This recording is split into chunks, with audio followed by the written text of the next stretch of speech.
পৌরাণিক কাহিনীতে কথিত আছে, দ্বারকার রাজা শ্রীকৃষ্ণ কুরুক্ষেত্রে এক সূর্যগ্রহণের সময় বৃন্দাবন থেকে আগত রাধা ও গোপিনীদের সাথে মিলিত হন।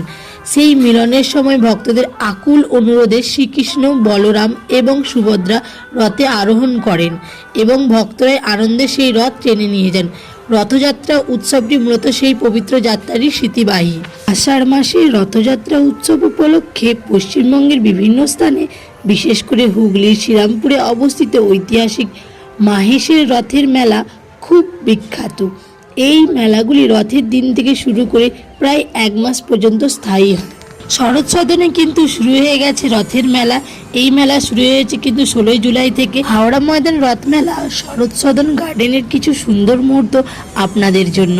এখানে আছে খেলা, বই, আনন্দ আর পরিবারের সঙ্গে কাটানো সুন্দর মুহূর্ত।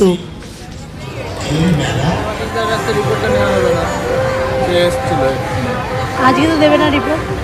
আজকে দিয়ে দেবো। আমার খবর কালকে তো বুধবার।